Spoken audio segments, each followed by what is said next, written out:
Student, जिस प्रकार आप पहले टेंसेस की वीडियो देख रहे हैं और टेंसेस की पढ़ाई कर रहे हैं और उनके साथ साथ सारे टेंसेस को मैं बना रहा हूं। आज फ्यूचर इंडेफिनिट टेंस के बारे में हम पढ़ने जा रहे हैं। फ्यूचर इंडेफिनिट टेंस क्या है? फ्यूचर मैंने भविष्य, फ्यूचर मैंने भविष्य और भविष्य मैंने कि आने वाला समय, भविष्य मैंने आने वाला समय। जैसे एग्जाम्पल, मैं ये कार्य करता हूँ, मैंने ये कार्य किया, मैं ये काम करूँगा, मैं ये काम करूँगा।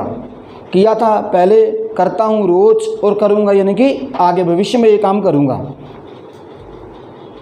मैं डॉक्टर था, मैं डॉक्टर हूँ, आगे मैं यानी कि बड़े रूप का बड़ा डॉक्टर बनूँगा।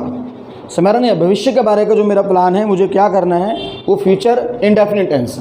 इस टेंस में भविष्य काल में अनिश्चित रूप से कार्य का होना या ना होना पाया जाता है। देखिए, आई और वी के साथ, किसके साथ? आई और वी के साथ आप शैल का प्रयोग करेंगे, बाकी सभी के साथ आप यूज़ करेंगे विल। तो यहाँ पर मैंने एक इम्पॉर्टेंट नोट लिखा है। बहुत सारे बच्चे पूछते हैं कि सर जी आई और वी के साथ विल कब आता है, आई और वी के साथ विल कब आता है। इन बातों का आप अच्छे से ध्यान दें। धमकी देना किसी को, कोई काम मजबूरी बाध्यता में करना, किसी काम के लिए अनिवार्यता होना, तो जब ये शब्द सारे आएंगे उस टाइम आप आई और वी के साथ विल का प्रयोग करेंगे, बाकी सभी के साथ आप शैल का प्रयोग करेंगे। किसका प्रयोग करेंगे?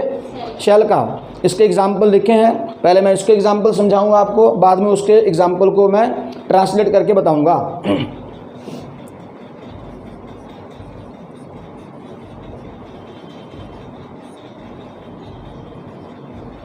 मैं बाजार जाऊंगा, तो यानी कि इसका मतलब गया नहीं हूँ, जाऊंगा। भविष्य की बात है।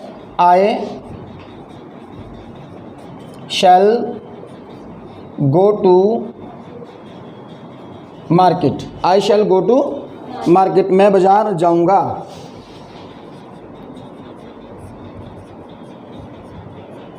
हम अपना कार्य स्वयं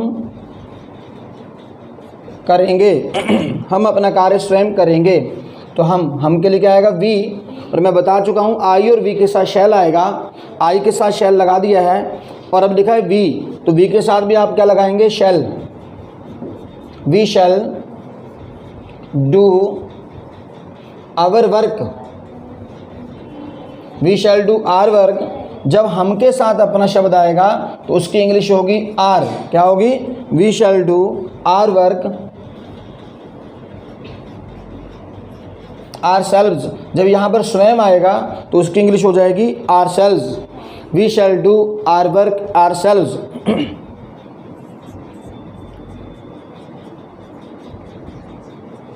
वे गाना गाएंगे, वो गाना गाएंगे यानी कि भविष्य काल में उनके प्लानिंग है कि हम भविष्य में ये काम करेंगे। They will sing a song. देखिए, आई और वी के साथ शैल, बाकी अदर्स के साथ मैंने बोला था कि विल का प्रयोग होगा। वे गाना गाएंगे, they will sing a song. ये इसके एग्जाम्पल हैं, और भी 4-5 एग्जाम्पल बताता हूं मैं।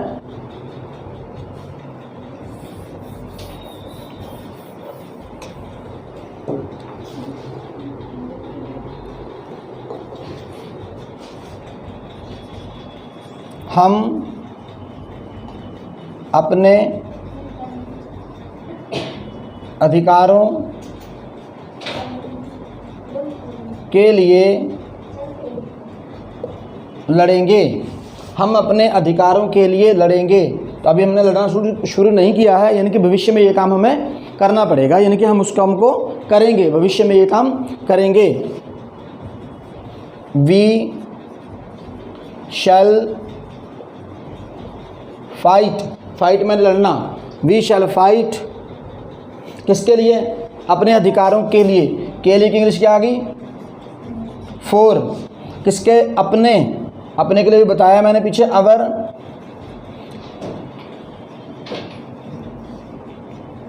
आर राइट्स, राइट्स मैंने अधिकार, हम अपने अधिकारों के लिए लड़ेंगे।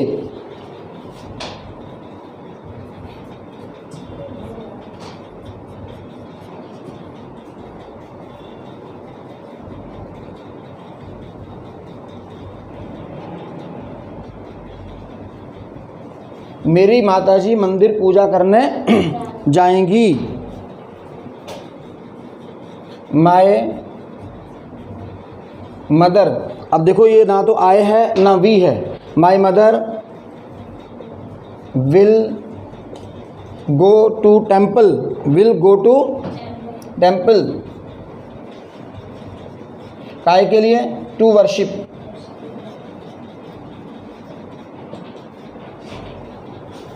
तो ये इसके अफर्मेटिव सेंटेंस थे। और यहाँ पर मैंने एक विशेष इंपॉर्टेंट नोट लिखा है, धमकी के लिए, बाध्यता के लिए, अनिवार्यता के लिए। जब ये बात आएगी तो हम आई के साथ विल का प्रयोग करेंगे और बाकी सभी के साथ शैल का। वो कह रहे वह मुझे जान से मार देगा, तो धमकी हुई ना किसी की, वह मुझे जान से मार देगा, तो ये धमकी है। तब इसकी इंग्लिश बन जाएगी ही। अब देखो आई और वी के साथ विल, बाकी के साथ शैल। ही शैल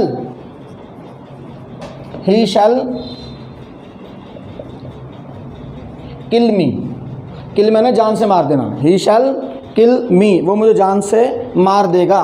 वह मेरी मदद जरूर करेगा, यानी कि जरूर करेगा अनिवार्य है, पक्का है, वो करेगा। ही शैल हेल्प मी, वो मेरी मदद जरूर करेगा। मोहन को वहाँ जाना ही पड़ेगा। मोहन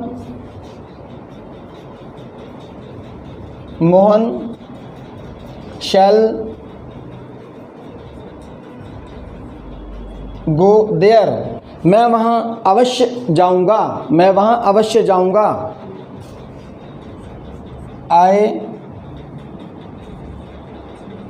आई विल गो देयर। क्लियर है सारे स्टूडेंट? आई और वी के साथ शैल और बाकी सभी के साथ विल। इस केस में आई और वी के साथ विल और बाकी सभी के साथ शैल का प्रयोग होगा। हाँ, एक वैसे बता दे रहा हूँ मैं आपको ओरली, जैसे हमने भविष्य काल में कोई प्लानिंग बनाई होती है कि मैं कार खरीदूँगा।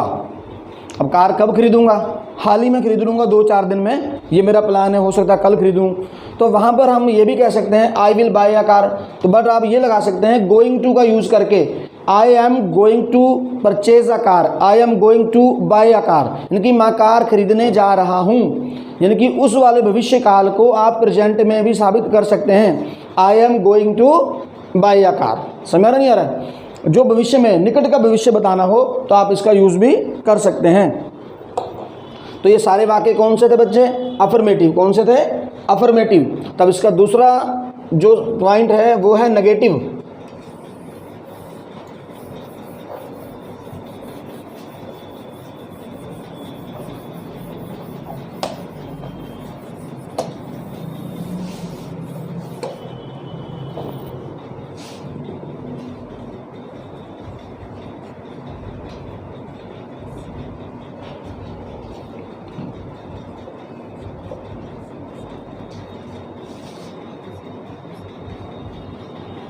आई और वी के साथ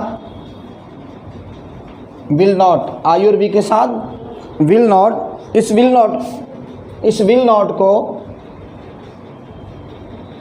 आप ऐसे वांट भी लिख सकते हैं।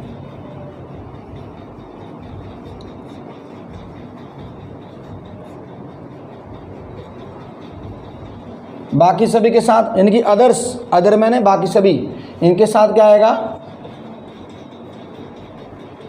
Shall not. तो इसको आप लिख सकते हैं शंट, ऐसे भी लिख सकते हैं, will not, shall not, want और शंट। और जब इसमें भी कभी नहीं आए, कभी नहीं, इसके लिए आता है नेवर। किसका यूज़ करेंगे? नेवर का। कभी नहीं के लिए नेवर। और नेवर के साथ कौन सी फॉर्म रहेगी? First form. कौन सी फॉर्म रहेगी? फर्स्ट फॉर्म रहेगी। Will never, shall never.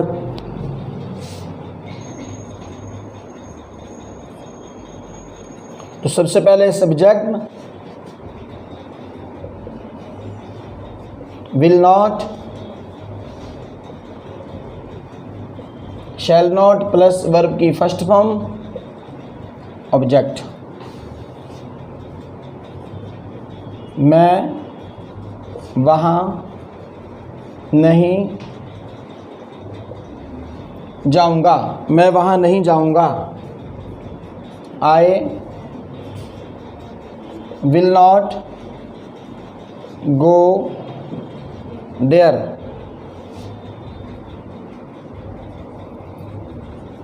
तुम यह कार्य नहीं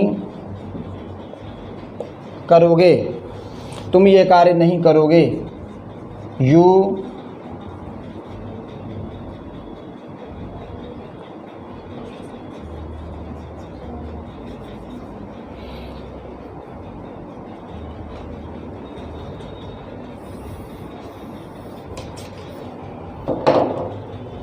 तो स्टूडेंट सॉरी, यहाँ पर आप शैल नोट का यूज़ करेंगे। किसका यूज़ करेंगे? शैल नोट का। किसका यूज़ करेंगे? शैल नोट का। तुम यह कार्य नहीं करोगे। यू विल नॉट को आप ऐसे वॉन्ट लिख सकते हैं। You want do this work, you want do this work. I और वी के संग शैल, बाकी सभी के साथ क्या आता है? विल आता है। तो विल नॉट के लिए आपको क्या बताया था शॉर्ट में? वॉन्ट। इस प्रकार से ये थे आपके negative sentence, affirmative, negative.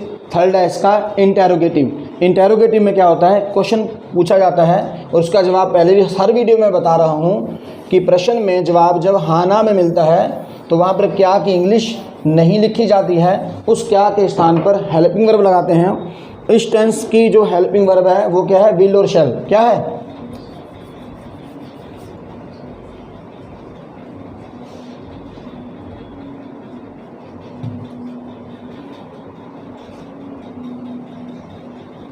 Will, shell plus subject plus verb की फर्स्ट फॉर्म।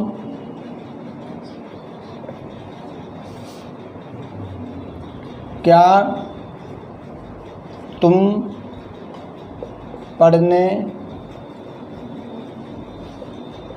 पढ़ने जाओगे? तो आपका जवाब क्या है? यस। या आपका जवाब मिला नो। क्या तुम पढ़ने जाओगे? तो आपने क्या कहा? यस। या आपने क्या कहा? नो। तो पहले प्रश्न को बनाएं आप।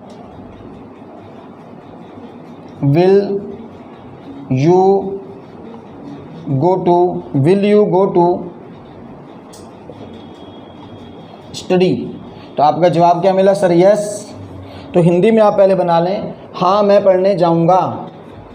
आई shall go to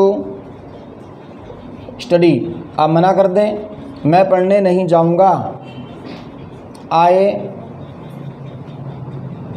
shell not को shan't, I shan't go to study. इस प्रकार से आप हाँ ना में भी जवाब दे सकते हैं। ये क्वेश्चन था, इसका जवाब हाँ ना में मिला। स्पीकिंग का बेटर तरीका यही है कि आप प्रश्न लिखें और उसका जवाब हाँ ना में बार बार दें। इस प्रकार से आप 50 क्वेश्चन सॉल्व कर लीजिए। जो आपको करना है भविष्य में उसके बारे में पूछो, क्या मैं ये करूँगा, क्या मैं वहाँ जाऊँगा, क्या पिताजी ऑफिस जाएंगे। तो जब आप उसके प्रश्न पूछेंगे जवाब भी आप अपने आप दीजिए।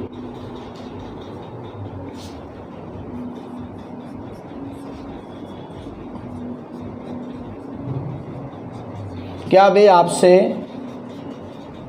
मिलने आएंगे? क्या वे आपसे मिलने आएंगे? पहले आपका क्वेश्चन है will they come, will they कम क्या करने? मिलने। उद्देश्य उनका क्या है? मिलना। विल दे कम टू सी या मीट, किसको? आपसे, you. Will they come to meet you. तो आप अकेले हो, आप कह रहे हो हाँ यस, वे मुझसे मिलने आएंगे। दे विल कम टू सी, ये यू आपके लिए था, आपने उसको जवाब में ये कहा मुझसे, तो उसकी इंग्लिश क्या हो जाएगी? मी। They will come to see me. तो ये आपका हाँ का जवाब था। ऐसे ही आप ना में देंगे, they will not come to see me, they will not come to see me. तो ये इंटेरोगेटिव सेंटेंस हैं। और सभी विद्यार्थी ये फ्यूचर इंडेफिनिट टेंस इंटेरोगेटिव तक कंप्लीट है। और सब बच्चे ये ना सोचें कि वो जो क्वेश्चन वर्ड सेकंड टाइप वाले हैं, क्या, कौन, कहाँ, कब, कैसे, कौन सा, कौन सी, ये वाले शब्द, इनके ऊपर हमारे अलग अलग लेक्चर्स की वीडियो बनेगी, उनको सेपरेट पढ़ाएंगे। ये फर्स्ट टाइप तक पढ़ा रहा हूँ, सारी वीडियो में फर्स्ट टाइप तक पढ़ा रहा हूँ, हाँ और ना तक। जो उसके क्वेश्चन बनाऊंगा प्रेजेंट के अलग, पास्ट के अलग, फ्यूचर के अलग, 3 वीडियो में तीनों टेंस के क्वेश्चन वर्ड को अलग अलग पढ़ाऊंगा ताकि आपको उसको भी अच्छे से समझ में आ सके। और इस टेंस को आपको समझ में आ गया होगा। अगर कोई आपको क्वेश्चन पूछना है या कोई भी सवाल करना है, आप कमेंट बॉक्स में भी पूछ सकते हैं और व्हाट्सएप नंबर पे भी आप पूछ सकते हैं। और विद्यार्थी फिर कह रहा हूँ वीडियो में कि आप चैनल को सब्सक्राइब कर लें और लाइक कर लें ताकि आप तक आने वाली हर वीडियो पहुँच सके। धन्यवाद।